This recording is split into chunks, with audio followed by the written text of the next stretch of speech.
24 de março de 2025, Rio Branco, Acre. Yara Paulino sofreria a pior das injustiças. Envolta em uma fake news, terminaria linchada pela população local. Diziam que ela teria matado seu bebê de 4 meses e jogado, literalmente, no lixo.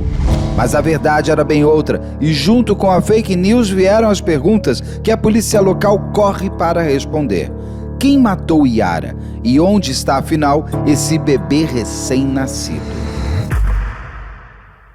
Diretamente de um dos endereços mais famosos do Brasil, de um dos principais cartões postais da cidade de São Paulo, e com as transmissões feitas dos nossos estúdios na Avenida Paulista, eu sou Beto Ribeiro e eu pergunto, que crime é esse?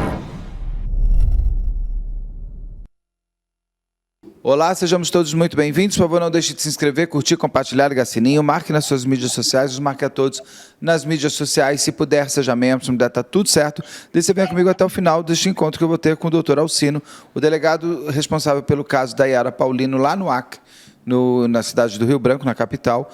E um caso que tem se repetido, que é a exaustão, parece que é uma coisa de imitar. Um estado começar a imitar o outro, começa Pernambuco, vai para o Rio Grande do Sul, agora chegou no Acre, que é o linchamento. Doutor Alcino, seja bem-vindo ao canal, muito obrigado pelo seu tempo. E a gente pode agora conversar um pouco sobre esse crime, que repete algo que a gente viu no Guarujá, em São Paulo, há 20 anos, que é uma mulher que é apontada como uma autora de um crime. A sociedade local se rebela, faz um linchamento e, no fim, ela era inocente. Mas quem vai me contar essa história é o senhor que está à frente das investigações. Que crime é esse da Yara Paulino, aí em Rio Branco, no Acre? Opa, bom dia, Beto. É uma satisfação poder falar com vocês e trazer alguns esclarecimentos sobre esse caso. Como você falou, a gente fala aqui de Rio Branco, do estado do Acre, aqui no norte do país. E esse caso, ele, para nós também foi motivo de muita surpresa. A Yara, que era a mãe de 3 filhos, ela residia com um marido que tinha se separado cerca de um mês, mais ou menos, num loteamento do governo, chamado Cidade do Povo. Esse loteamento, ele foi aqueles tipos de conjunto habitacional onde retira pessoas de áreas vulneráveis, áreas de risco, e congrega todos no mesmo ambiente. Então, só para contextualizar, esse lugar, ele acabou, aos poucos, sofrendo aí a ausência do poder público e o domínio de organizações criminosas dentro daquela localidade. Então, dentro dessa atmosfera aí, desse contexto, nós tínhamos a Yara como uma dependente química, o seu marido também, no mesmo sentido, uma região bastante vulnerável, e com 3 filhos, sendo a criança de 4 meses, a que teria sido o pivô desse crime, certo? Então, assim, a princípio, o que nos chegou foi o espancamento da Yara até a sua morte, por supostamente ter matado a sua própria filha de 4 meses e ter jogado num saco os seus restos mortais num lixo, uma lixeira próxima à residência, lá naquele conjunto habitacional. E essa construção dessa investigação foi dada pelos locais mesmo? Exato. Então, para você ter uma ideia, inicialmente, eu vou te trazer alguns desdobramentos interessantes sobre esse caso, porque quando essa mulher, a vítima Yara, ela é acusada instantaneamente por alguém ter visto, né? Alguém supostamente ter visto ela levar um saco até o lixão e passarem a dizer que ela teria levado os restos mortais da filha de 4 meses, o grupo de WhatsApp da comunidade ali da região passou a afirmar que ela tinha matado essa criança. E rapidamente, membros de organização criminosa foram até a residência dela para fazer o que a gente chama de disciplina, fazer uma entrevista inicial, um interrogatório, onde ela passou a ser espancada ali dentro da residência, inclusive por mulheres. As investigações apontam mulheres, inicialmente, e outros homens que também estavam ali naquele ambiente, e passaram a espancá-la, e ela acabou fugindo, correu da casa e terminou de ser espancada no meio da rua. Então, esse lixamento ele começa por membros de organização criminosa e depois entra naquele efeito manada, como se fosse, de fato, aquela toda uma indignação social diante do absurdo de ela ter tirado a vida da própria filha e ainda ter jogado os restos mortais num lixo nas proximidades. Então, assim, ela foi bastante mutilada, sobretudo no rosto, afundamento de crânio, retirada do globo ocular, coisas nesse sentido. E isso no meio da rua, em via pública. Não, e eu imagino também que quem fez o julgamento tem uma ficha ótima, né, para julgar o outro. Porque se é tudo de uma facção criminosa, eu imagino os crimes que essas pessoas não carregam nas costas. Mas uma pergunta, por que acharam que ela teria matado? A filha dela, realmente ela teve ela ficou grávida, ela teve uma criança. O que é mentira nessa história? A filha dela tinha desaparecido, não tinha? Por que se criou essa investigação mentirosa de que ela teria matado a filha e jogado ela no lixão?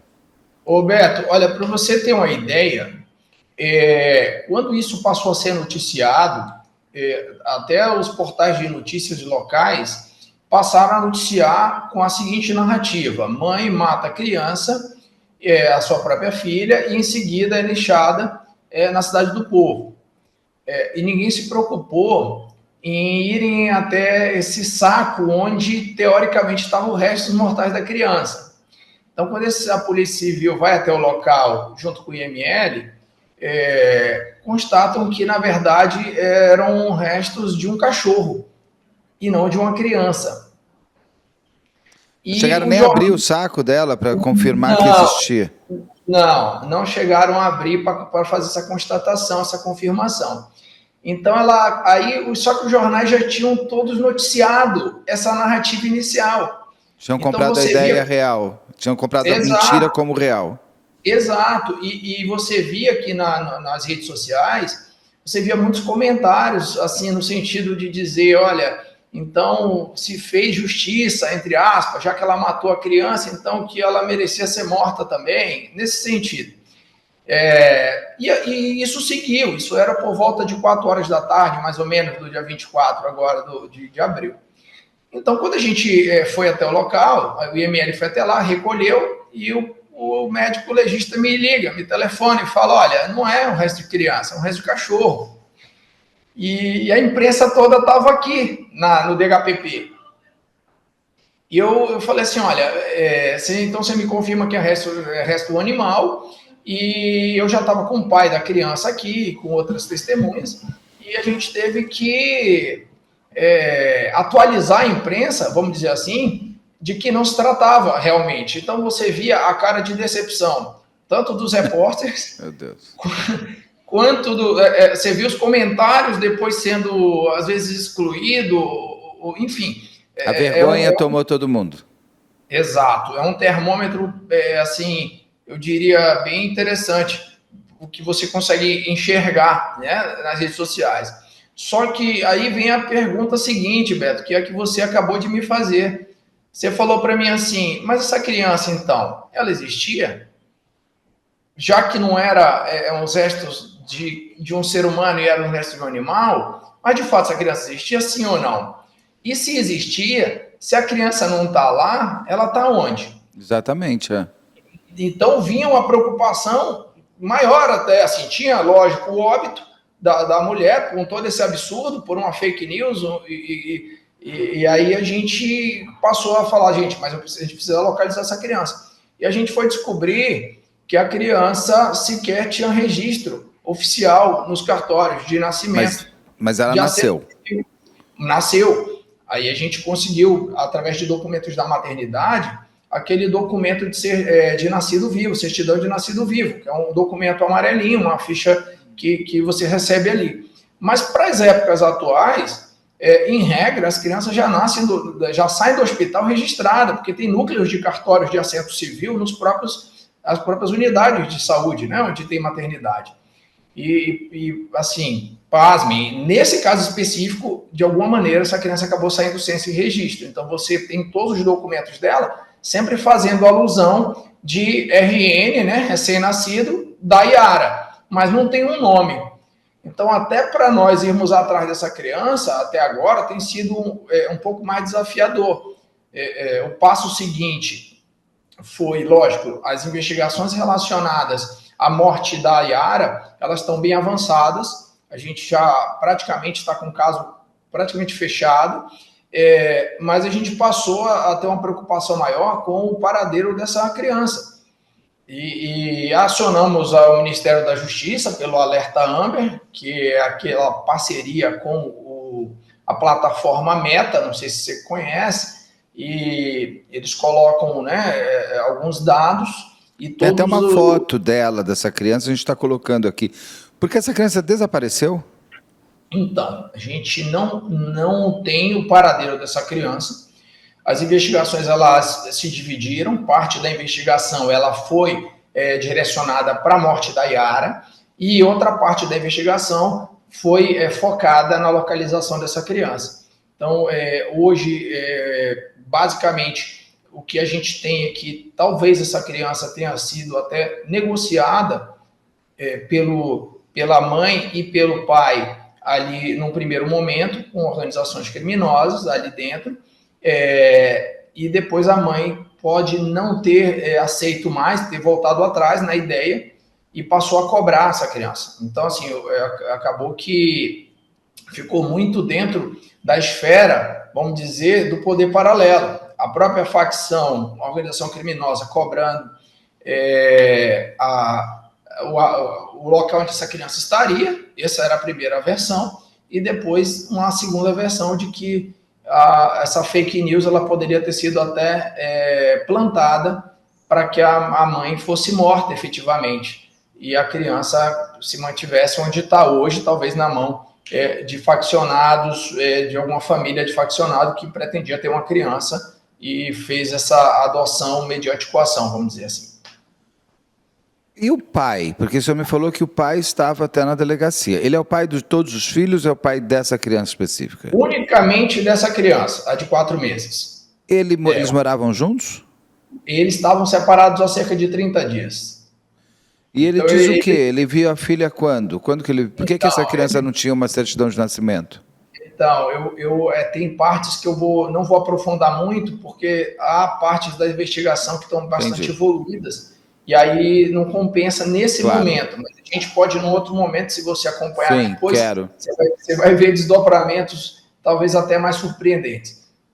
Não, a gente sempre fala o seguinte, eu faço a pergunta, mas principalmente quando ainda está em investigação, eu peço que, inclusive, os delegados ou os investigadores, quem estiver, não responda tudo que não puder ser respondido, porque eu não quero, de maneira nenhuma, atrapalhar a investigação toda. É que eu preciso perguntar do pai, porque ele estava na delegacia, ele estava esperando a confirmação de um cachorro que era uma criança. Ele via essa criança, é uma menina, né, se eu não me engano. Isso, é uma menina. Ele via essa filha... ela estava desaparecida há quanto tempo, essa criança? É isso que também não pode me contar ainda. 3 semanas. Da data da morte da Yara, que foi dia 24, vamos dizer que no início de março ela teria sido raptada. 24 de março de 2025 foi quando ela morre, e no começo de março. Ou seja, uma semana depois de o pai ter saído de casa.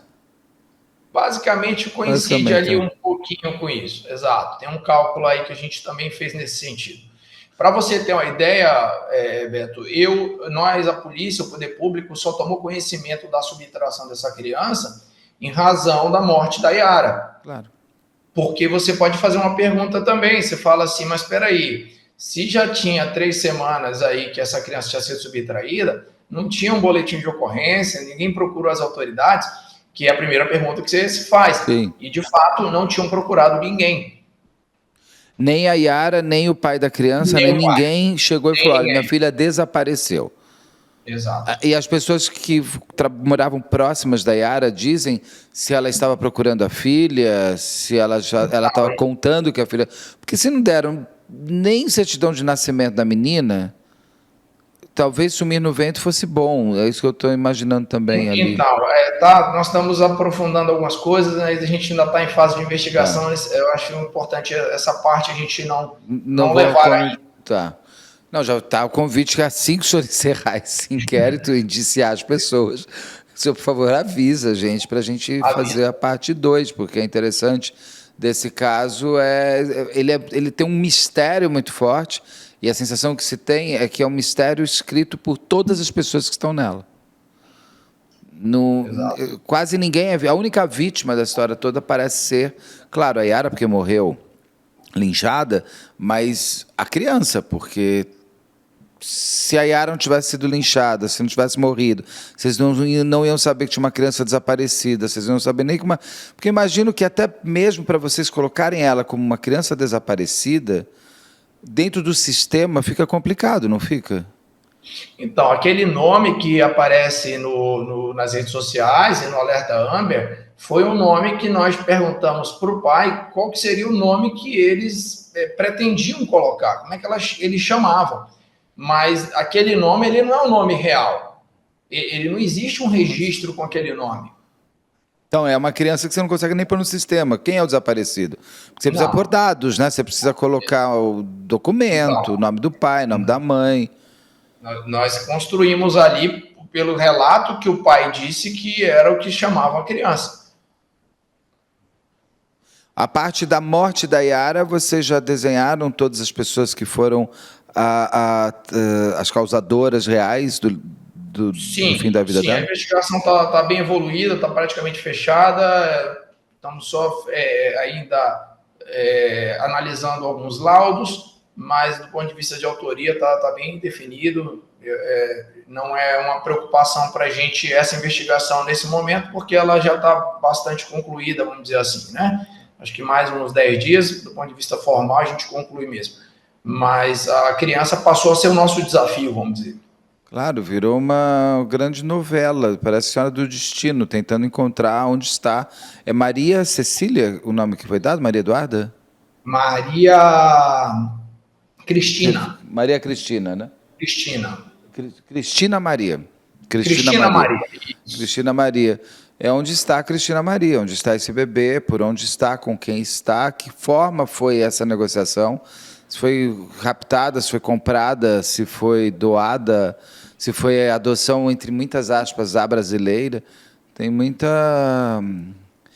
Para quem foi doado uma criança dessas, quem levou uma criança dessas, a gente sabe que tem uma rede inteira de pedofilia também que tem fascínios por isso. Então tem todo... Eu imagino o porão para onde vocês que vocês vão ter que descer para chegar nela, para encontrar essa criança. É justamente isso. A gente acredita que pelo tamanho da divulgação que foi dada e as buscas que a gente tem feito, se essa criança tivesse com pessoas, entre aspas, né, pessoas de bem, pessoas que eventualmente tivessem, essa criança a gente já teria tido uma notícia melhor.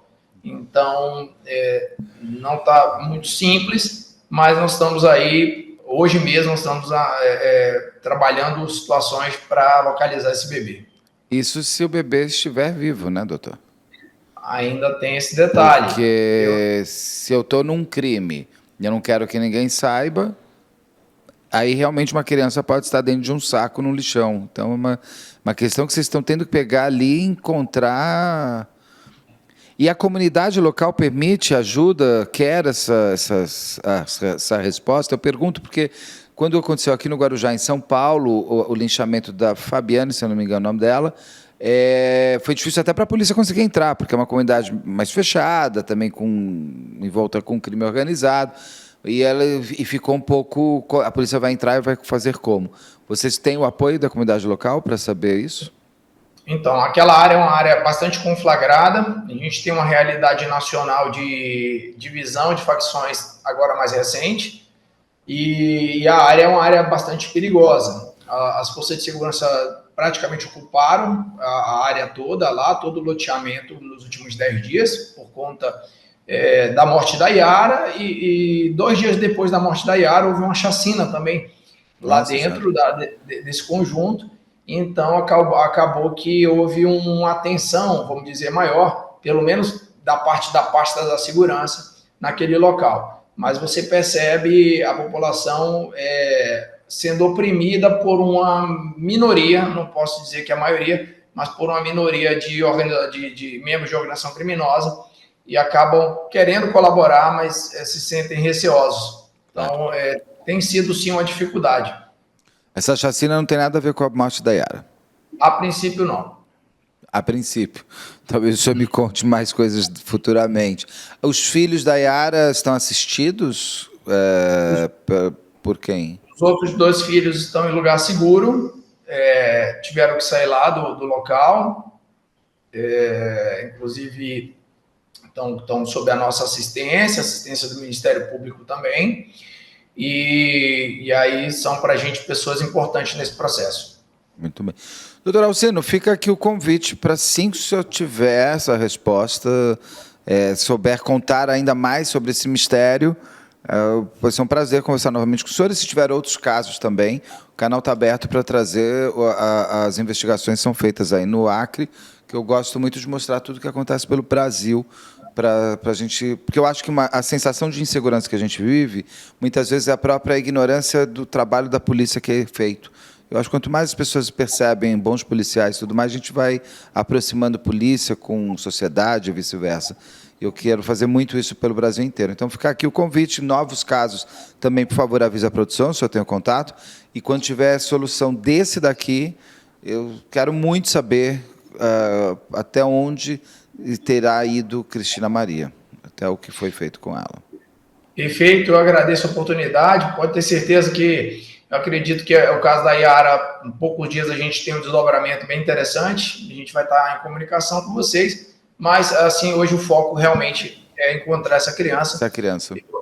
Eu sou muito otimista, né, aqui a gente costuma ter sucesso aqui em investigações complexas, e tem usado todos os mecanismos tecnológicos, tudo que está à nossa disposição. Apesar de ser um estado pequeno, a gente ainda tem bastante recursos aqui de pronto emprego. Eu acredito que a gente encontra essa criança viva ainda, Beto, e traga para você notícias boas aí.